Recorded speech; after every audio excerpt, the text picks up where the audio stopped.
Welcome back to another episode of Allen Police Behind the Badge. We're your host, Officer Sam Rippamonti, and this is Alexus Birmingham. Yes, and today our special guest is our very own Chief Dye. Well, great to see you guys. Good afternoon, and thanks for having me on. Yes. Thanks for coming on to talk to us. Thank you for joining us. Absolutely. Can't wait to dive into some deep conversation with you guys. Yeah, let's go. So you have a long, extensive career in law enforcement. We'll get more into that here in a minute. But would you mind starting us off with something over your career, something that just stands out to you, some kind of story?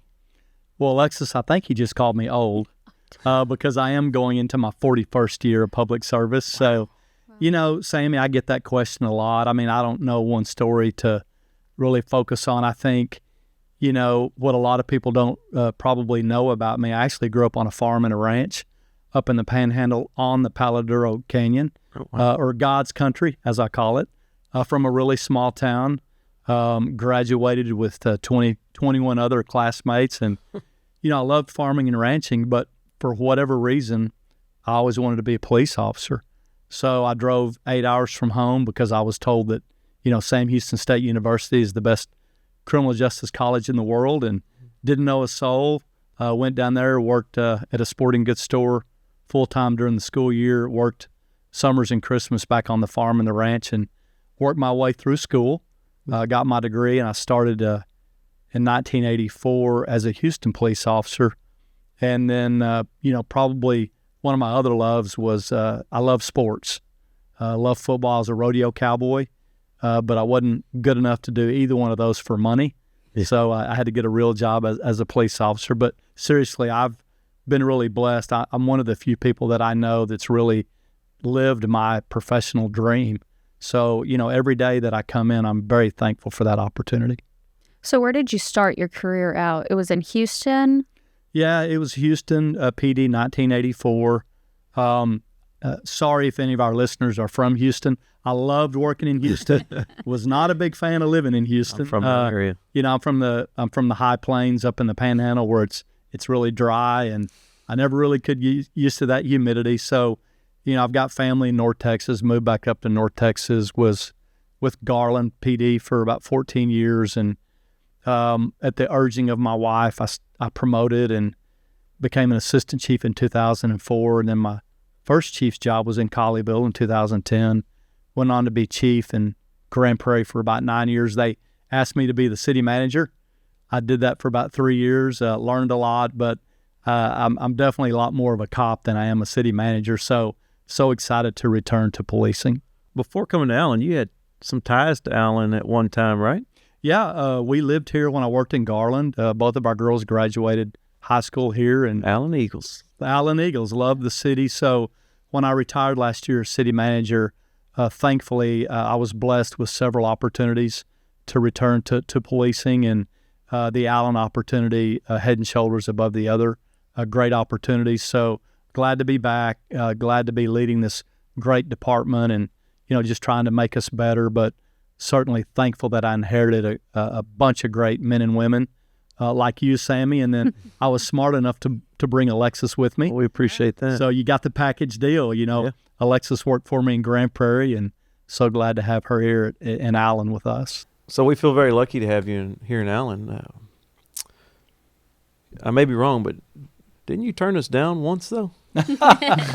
Well, as a matter of fact, I did. You know, I'd only been in Grand Prairie about 3 months, and the city manager at the time, Mr. Vargas, called me and asked me if I was interested in being your police chief. But, you know, I said, look, I can't leave Grand Prairie after only 3 months. And, you know, so he asked me to help select the next chief, and I did. I came over here and helped him select Chief Harvey, who's, gosh, he's been a friend for well over 20 years, probably over 25 years. So, but, you know, it wasn't the right time for me to be in Allen back then.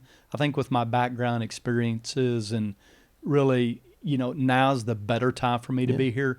You know, Allen used to be on the edge of the Metroplex, and we're really not anymore. We're more in the middle with all of our growth to the north. So because our city has grown well over 100,000, we're more in the middle.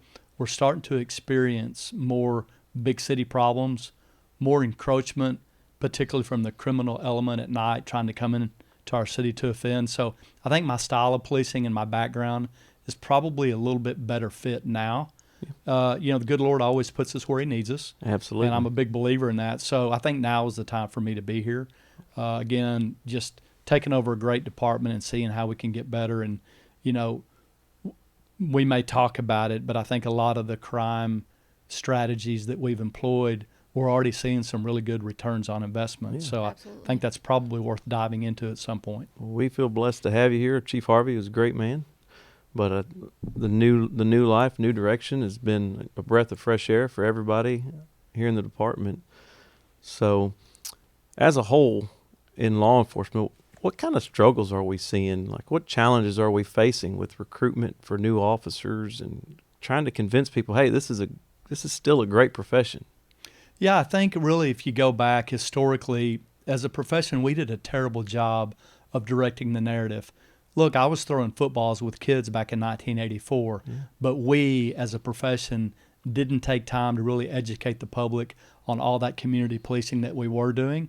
And then because of some unfortunate events across the country, we began to get stereotyped. Some loud voices that were very active started directing the narrative about who we are and what we do that was actually inaccurate. So I think the profession is doing a really good job now of promoting really where do we spend most of our time in policing, and that is with deterrence, with helping people, with building that trust through those relationships, really through community policing, right? That trust building and really seeing ourselves as, problem solvers focused on quality of life, not just as enforcers and call responders. Enforcement and call response are very important pieces of what we do, but you've heard me talk about it here. I want us to see ourselves as those problem solvers focused on your quality of life. So as police officers, we first and foremost prioritize community needs. So we get good at everything from changing a flat tire to catching a murder suspect, because it's not what we think we need to be doing. It's how do we best serve our community. Absolutely. So in the last decade, 10 or 15 years, what's happened is support for law enforcement has not really waned very much. It's gone down a little bit. It's definitely back up now. Support for law enforcement and policing is still there. Here's what's changed. Those supportive families no longer want their kids to be cops. That's the problem. So we're blessed here. Recruiting and retention is a huge problem in our profession. At Allen PD, we're not having that problem. We're fully staffed. But most of the officers that we're hiring are officers from other departments. I'm so glad they want to come be part of our great culture and our great community that supports us so much here in Allen. But the reality is, if not enough young people are interested in the profession, that's going to hurt us too, because there's going to be fewer and fewer lateral officers to hire, right? So what we need to do, we need to help the communities and the public across the country. We need to remind them that policing is an honorable and noble profession. They should want their children to be police officers. Now, it's up to the communities to support their police departments. I've always said a community gets the police department that they support. So if you want great policing, you better support them. And then it's incumbent upon those police leaders to have levels of accountability to where they are doing great work and they don't accept laziness or unethical behavior. So, we really, from a national standpoint, we really need to get back to branding and marketing and understanding that, this is should be a chosen profession for those that want to go into public service. But right now, when I walk over to the kids' toy boxes, there's no police car in there. There's an ambulance. There's a school teacher. There's a fire truck. There's no police car. Why are we scared to say that police officers are noble, honorable human beings doing a great job? Because guess what? We're just community members like everybody else. Hey, policing is one of the best professions that you could ever aspire to be involved with. And again, communities vary. Here in Allen, I can promise you, you guys know, we have no lack of support here. Our citizens love us, but one reason they love us is we aspire to a level of excellence and high levels of professionalism. Absolutely. we get comments and emails all the time of good deeds that are, patrol guys. It's not just specialized units getting out. Our officers are they do a great job interacting with our citizens and building those relationships. Well, I think there's another piece to this. So I've talked about the external piece. I think the other piece is internal. Police leaders across the country need to do a good job of supporting and appreciating their police officers. Absolutely. I know here in North Texas, that's normally the case, but I can tell you some leaders are falling short because I got news for these police leaders. Their officers are doing the most difficult job in America. So it's a hard job. So when our actions may not be popular, but they were ethical, we've got our officers and our professional staff, they have to know in this difficult environment that when they do the right thing for the right reasons, that us at the top are going to support them, even though it may not always be popular, and then again, being vocal that what happens in Minneapolis or Ferguson, may not be what's happening in Allen. Yes, let's pay attention when policing fails, but let's not overreact. We need to reset the facts versus the perception in some communities, but I want to go back to what I started with. Let me be clear. Most people in our country support policing, and we appreciate that. But now let's take that next step and get back to wanting our kids to do the job. My first 10 or 20 years, if I'd asked a classroom full of kids or a classroom full of police chiefs, hey, do you want to be a police officer? Do you want your kid to be a cop? Most of the hands would have gone up. Everyone. Yeah, if I ask that question now, not very many hands go up. That's a problem. Do you think that by creating this boxing gym that will bring maybe some kids into wanting to maybe potentially be an officer one day, or is that a mentorship? What is all? Well, so, I've been blessed over the years to create or lead the creation of several programs because I always believe we need to meet our community where they're at. Don't wait for them to come to us. So in 2000, I founded the Unidos program so we could meet our Spanish-speaking residents where they're at in their language, assimilate them, more seamlessly in their native language, and then help build that trust, that coming from a Latin country, you can trust us. Boxing gym is another great example. I was a Garland police officer for quite some time, and I remember when Lieutenant Swavey opened the police boxing gym in Garland in 2000.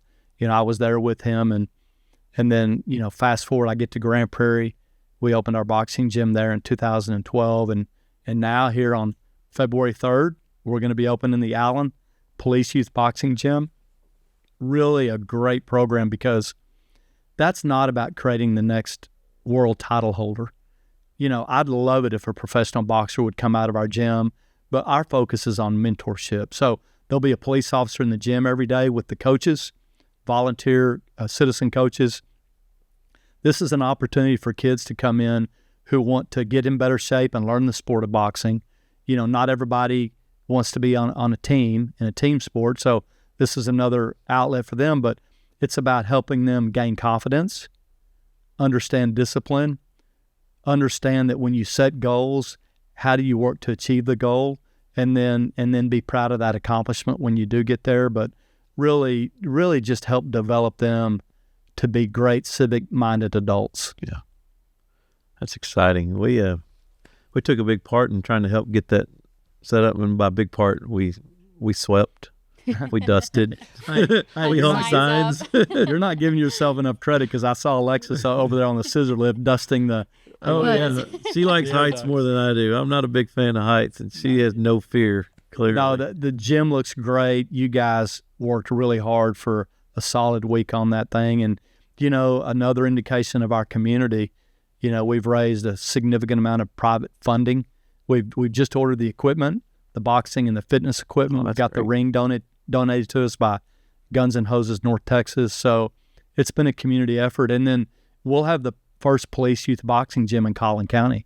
That's going to be awesome. Yeah, and the cool thing is it's open to every kid. You don't have to live in Allen.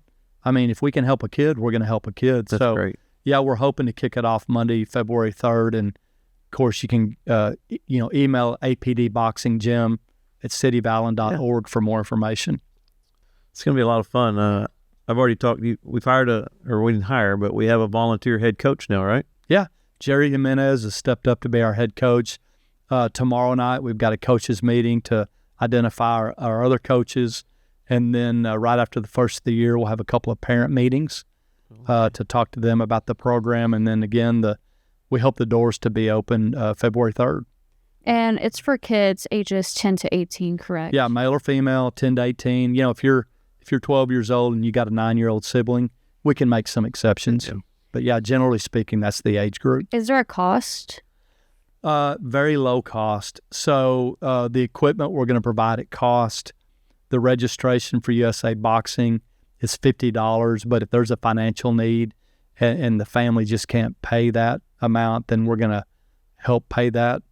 We're going to provide meals for the tournaments, free transportation to the tournaments. Typically, they'll be in their training Monday through Thursday from 4:30 to 7:30, and then occasionally have some weekend tournaments. So it'll be a very low-cost program because we don't want money to be an inhibitor to participation. Right. So I talked to Coach Jerry, and I said, hey, I want to get in there and learn how to box. And he said, I got you. I said, but no face shots. It's like, well, I don't want that. Look, you're a good-looking guy, but don't overly worry about being pretty. And remember, Sammy, we have something called Guns and Hoses where you can step up next October and fight. Oh goodness, I don't know.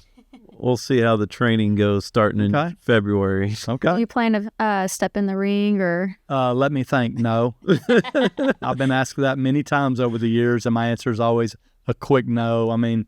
Were you trained in the gym at least, or? You know, I don't know. I mean, I work out every day at home, and we're outfitting that gym to also accommodate, officer fitness. So we will have a lot of police officers in there working out. I worked out every day when I was a Garland officer in the Garland boxing gym. So, yeah, it's possible. Here's the problem with me working out at the station or at the boxing gym. Okay, here's the problem. I'm the chief of police here, and I never want to be rude to my people. So I go in for a 45-minute workout, and 2 hours later I'm leaving because everybody wants to talk about work and something happening. And because I don't want to be rude, all of a sudden I'm in there for 2 hours. So what I found over the years is I get up early in the morning, I knock my workout in, get it out of the way, and then that way I'm not hung up in the gym for a couple hours. That's smart. Very smart. Chief, we've kind of talked about law enforcement as a whole, as a profession. Now that you're coming up on that first year here with Allen, can you tell us a little bit how you think that first year, what all we've kind of accomplished in that year, and moving forward, what's your vision? Yeah, so first of all, I can't believe it's been almost a year. I mean, it's been fast and furious. It's gone by really quickly, and I've had a blast. We've done a lot in this first year, wouldn't you say? We've got yes, sir. A major reorganization. We're building a new building, a beautiful police building here on our City Hall campus that we hope to open end of 26, beginning of 27. I've been able to promote an assistant chief, a deputy chief, 3 lieutenants, and now 3 sergeants. So a lot of movement. I think we had 10 or 12 openings when I got here. We've got 0 now. That's now, hey, if you're out there listening and you want to come work here, I will overhire you, so you can still apply. Our doors are still open. So really happy with how the recruiting and hiring has gone. And then, we already mentioned it earlier, that holistic approach to quality of life. But I think more specifically, what you all have heard me talk about is really kind of a 3-part strategy that we've employed here. And, first part, we talked about community policing, be engaged in the community, see everybody as a potential partner. Our default answer is always yes. What can we do to be involved and help? And then that's going to build that trust, right, and that relationship, so they'll make sure that they're not ever hesitant to reach out to us, and that we can hopefully anticipate issues before they occur. The other part of the strategy is I think we've done a really good job focusing on how technology can be a force multiplier. We've got a great drone program. We have implemented license plate readers throughout the city, which has already paid huge dividends. Crime here in Allen is very low. but we have 3 awesome retail centers. Our outlet mall, Village at Allen and Waters Creek. And, we do have people that do come in and try to commit theft at those locations. So that license plate reader program has been really beneficial in identifying and apprehending organized retail theft groups, by the way, none of whom live in Allen. Yeah. So we're sending the message, as you guys have heard, not in Allen. It's a no-fly zone. I'll tell all the criminals listening, not in Allen. That's right. If you come here to commit crime, come at your own risk, because likely we're going to detect you and put you in jail. And, that third part of the strategy is responsibly aggressive enforcement. And I don't mean physical aggression. I mean that we're not going to be apologists for putting offenders in jail that need to be incarcerated, because we don't want our cars broken into or, things stolen or, certainly to be violated in any way. So I think that 3-part strategy has really worked. And then, what's works for me is, let's make sure that all of us are on the same sheet of music, because when that happens and we start pulling together, it's incredible. I've gotten a lot of comments from officers on how much they're enjoying the culture. And I think culture is the most important thing at our department, because if the team members, are happy coming to work and they feel supported and appreciated, they're going to be more productive in the community. You all are my best recruiters. I think the reason we have no openings is because you guys are happy here and you're telling other people about it. Absolutely. So what does all this mean? Well, I'll tell you what it means. The return on investment, it always needs to come back to our citizens. We all got in this to serve the community. So everything that we do doesn't need to be about us. It needs to be about, how does this heighten our level of service? Well, it looks like crime in 24 is going to be down about 7% from the crime rate last year. That's great. And down about 13% over the last 3-year average. Well, let me tell you why that's even more impressive. Allen is already the safest city of the largest 40 cities in Texas. That's awesome. So when you're already a very safe city, when you get a 7 and a 13% crime decrease, that's a huge number, because that number is hard to achieve in an already low crime environment. But again, that's the benefit that our citizens are seeing. I'm really, really proud of our fitness program, our APD Fit Force program. The 4 cornerstones are physical, spiritual, emotional, and financial wellness. So it's not just about being in physical condition to best serve our families and in our job, but how are we financially sound? Are we emotionally well? And then, spiritually, are we doing things outside of work where we're not thinking about work? So that way, when we're at work, we're more whole and healthy. So really proud of our Fit Force program. I mean, I've got a list of other things that we've done, but I would say that, the policing strategy leading to the reduction in crime, the youth boxing gym, and our Fit Force program are certainly all, very important and kind of at the top of that list of the many things that we've done in 2024. Yeah, the Fit Force program, it got me moving again. Well, why don't you share your story? Why don't you tell everybody what you've done? Because I'm proud of you. So, kind of got sedentary. Is that how you say that? You sat around too much. Yeah. I'm from West Texas. Yeah, so just say you were sitting around too much. Yeah, I sat around a little too much and gained a few extra pounds, and all of a sudden we get this rumor going around, hey, we're getting a new chief that is all about fitness. And I was like, oh my gosh, here we go. I'm going to have to start exercising. So I started lifting weights with Officer Delio, and I was at 217 at that time. Lost about 10 pounds just from lifting. And then it gets even worse. We're looking at going back to the Cooper test, I find out. And I get the email from Lieutenant Faust, hey, they want you to be on the panel. And I was like, oh my gosh, I haven't ran that test in almost 18 years. So I go up to the track in June because I'm like, I'm going to get moving. It's time. And I run that first lap. And I was a quarter miler back in high school, and I could run. And that first lap, it was like a 2-minute lap. And my heart rate was in the 190s. And I was like, oh my goodness, I'm going to die right here on this high school track in front of all these kids. So just kept going, started exercising. My wife's been a big motivator because she got on board with me. we started doing this thing, counting our calories. Never thought I would do that. Don't eat super healthy, but I just don't eat as much. And next thing you know, now I'm 30 pounds, or total from February, I'm 40 pounds down, 30 since June. So, well, I'm proud of you, and there's a lot of great stories like yours out there. And I'm never going to be an apologist for physical fitness because we signed up to be police officers. This is not a right, it's a privilege. absolutely. But, as you know, we don't shame here. We help each other. It's all about living a longer life for your families and then being the most effective police officer that you can be. But really, really proud. I'm getting a lot of comments from elected officials and citizens about how we just look different, and that's a good thing. But yeah, we're going to, the good news is we're a lot healthier. The bad news is the program is here to stay.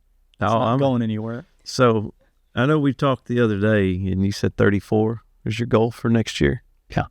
I'm going to go 35. Okay. I'm going to beat you, Chief. Okay. What do you want to wager? Lunch. Okay. You're on. Your choice, Winner. or my choice? Loser buys lunch. So we shaking on it right here? Yeah, let's do it. It's a deal. I'm going to do 40 now, Alexus. I know. Over lunch. It's the bragging rights, though. Yeah. He cannot lose. I'm already sweating thinking about it. Yeah, you need to be scared. But you're like 30 years younger than me, Sammy. I mean, come on. I got this. Hey, it's only lunch. Don't worry about it. Bob's Steak and Chop House won't cost you that much. No, it's all good. Again, we don't compare, we don't shame. It's a higher level of professionalism for our public. We're the largest city department, the most visible. We're representing our city and our profession, so I take that very seriously. It means a lot to me, but that's personally saved my life more than once in my job because I was physically fit. So because I have those personal experiences that literally I would not be here today if I was not physically fit when those things happened, that I just don't take that lightly. And again, as long as everybody's working hard and trying to get there or trying to improve, our culture, it's all about supporting them and each other. Yeah. Sleep better, have more energy. It's been great. My wife doesn't nudge me in the middle of the night as much. Like, roll over as I'm snoring. Well, that's good. We're all, I'm glad happy wife, happy life. Amen, amen. But no, I appreciate what you guys do. Another thing that we've done is we've created a PIO unit. You're my PIOs. Yeah. So you've created this podcast, and I think it's great for a lot of different reasons. But just having this podcast, with our great partners over at Pamro to really tell our story. This is what I talked about earlier. We didn't do a good job of directing the narrative. Well, now we can talk about our department, our profession. We can humanize the badge. Yeah. And these are all good things. I've always said, I don't care where you go work because every department needs great police officers. So we're here to help anybody that's an aspiring police officer, whether you want to work at Allen PD or not, it doesn't matter. Whatever we can do to help the profession. So y'all have done a great job in leading. When you're a PIO and you answer directly to the chief, you're probably never going to have a shortage of projects. No, we noticed that. kind of figured that out, have you? So, but no, y'all are doing a great job. I appreciate all you do, and I appreciate this podcast. That was a great segue. So we have a question from one of our listeners about Drive to Thrive. Can you give us some updates on that? Yeah. So when I first got here, I knew I wanted to kind of ramp up traffic enforcement, including our freeways, and we were able to do that. And then kind of concurrently, I found out that Jill Hernandez and Chief Boyd over at the fire department were working on a program to reduce traffic crashes to try to minimize the injuries and the fatalities. So we joined forces and the Drive to Thrive program that really focuses on, being more patient, more kind. Texas is a great culture. We're really friendly. We're really nice to each other. But for whatever reason, when we get behind the wheel, everything goes to hell in a handbag, as they say. So, when you're behind the wheel, we want that same etiquette. And so I think with our increased enforcement, with the Drive to Thrive educational efforts, it does look like it's making a difference. It looks like it is having a positive impact on our traffic crashes and the severity of those accidents. And so really, really proud of the fire department in our city and our PAMRO, our public affairs and our marketing group that has really, really rolled this out. So again, I think it is going to become contagious. I think other cities are going to start focusing on this. And so in the North Texas region, why don't we work to have our driving behavior match our Texas hospitality and culture and personality, right? So, it's definitely making a difference. Really excited about it. We're going to keep it going and hopefully continue to drive those crashes down. So thank you. I remember the first time I drove in this area. I'm from the country. You may not know. We couldn't really tell enough you could tell. But where I grew up, when you leave town, it's probably 30 minutes before you get to another town. There's a lot of dead area. And the first time I came, my wife's from Allen, and we met in college, and she let me drive home. Well, when we started getting into the city, she thought it was hilarious. I wouldn't leave the lane I was in because I was terrified of all the cars just surrounding at the speed they were going. It's amazing what you get used to when you're driving it daily, but the speeds, especially out there on like our toll road, they're just driving too fast. Yeah, the freeways have gotten out of hand. So now we have that focus program on our freeways, 75 and Sam Rayburn Tollway, and it's definitely making a difference. I cannot go anywhere in the community without getting a positive comment on our increased enforcement and visibility. And it's not about tickets, it's about correcting behavior. Absolutely. Most of the drivers we stop on the freeway, the vast majority don't live in Allen. But, I think some of our partners are starting to get on board. I'm seeing a lot more in the Plano, Richardson, McKinney freeways, and I think that's helping. We really need to do that as a collective group. But but the whole point is we don't want people to get hurt or killed. Yeah. So, Chief, farmer, bull rider, 40-plus year chief of police. What a resume. Well, part of that may just speak to the fact that I'm not very smart. When I told my dad I wanted to be a rodeo cowboy, he told me, son, if you're going to be stupid, you better be tough. Yeah. So no, I've just had a great career to this point, and don't feel any signs of slowing down. So I can't wait for the next 40 years. Well, we appreciate you here in Allen. It's a joy. We enjoy coming to work every day, especially Alexus and I, as the PIOs. So we appreciate you coming on today and talking to us. Well, thank everyone for listening today. If you want to know more information about any of these programs we discussed today, go to allenpolice.org, and all that information and upcoming events is on our website. And make sure to like and subscribe. And if you have any questions, please leave them down in the comments below. All right, we'll see you next time.